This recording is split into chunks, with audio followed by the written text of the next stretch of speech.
Di antara dua benua dan dua samudra, ada sebuah negeri yang disebut Negeri Insula. Negeri ini bukanlah tempat biasa. Tanah ini adalah hadiah dari Sang Pencipta, sebuah tempat yang penuh dengan keajaiban alam.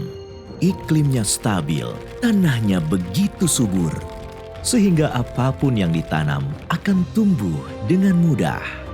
Keajaiban alam ini membuat peradaban di negeri Insula tumbuh dengan pesat.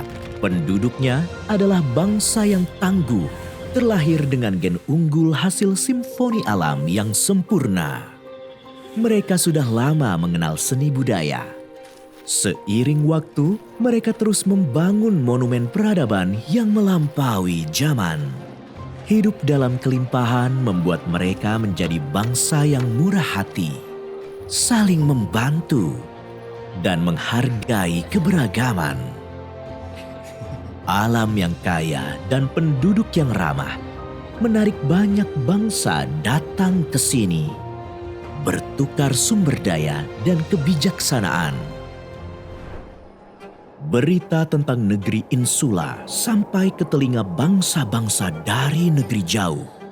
Bangsa-bangsa ini berasal dari tempat yang keras, di mana alam seringkali tidak ramah.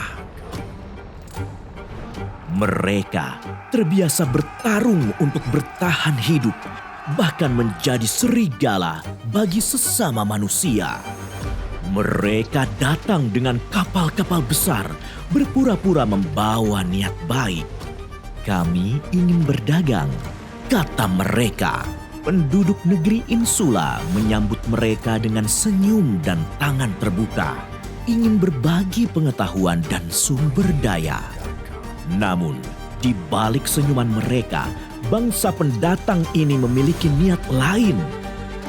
Mereka mulai merampas kekayaan alam negeri Insula, menguras emas, rempah-rempah, dan segala hal berharga. Kekayaan ini mereka gunakan untuk membangun peradaban mereka sendiri menjadi bangsa yang sejahtera dan maju. Dengan teknologi tinggi yang mereka kembangkan, bangsa ini menciptakan alat-alat untuk mengendalikan dunia. Mereka membentuk kelompok yang menentukan arah peradaban, seolah-olah mereka paling berhak menentukan nasib bangsa lain. Kelompok ini memiliki satu ketakutan besar. Jangan sampai bangsa negeri Insula bangkit dan menyadari potensinya. Bila mereka menguasai teknologi, mereka akan jadi pemimpin dunia. Merasa terancam, penguasa arah peradaban menjalankan strategi licik yang masif dan sistematis untuk memastikan penduduk negeri Insula terbelakang dan tidak pernah mencapai kemajuan teknologi tinggi. Dengan sengaja, mereka menanamkan benih permusuhan di antara penduduk Insula agar tak pernah bersatu dan tenggelam dalam kebencian yang diwariskan lintas generasi. Melalui propaganda dan manipulasi, mereka membanjiri anak muda Insula dengan kemudahan yang semu dan hiburan yang menghipnotis, membuat penduduk terlena dalam kenyamanan palsu hingga kehilangan gairah untuk berpikir kritis dan berkembang. Yang lebih parah lagi, mereka membuat propaganda bahwa bangsa Insula adalah bangsa yang rendah dan hina, bangsa pemalas dan bodoh. Banyak generasi Insula yang termakan oleh propaganda ini, sehingga mereka jadi bangsa rendah diri, memandang sinis pada bangsa sendiri dan mengagungkan bangsa lain. Mereka lupa jati diri sebagai bangsa unggul.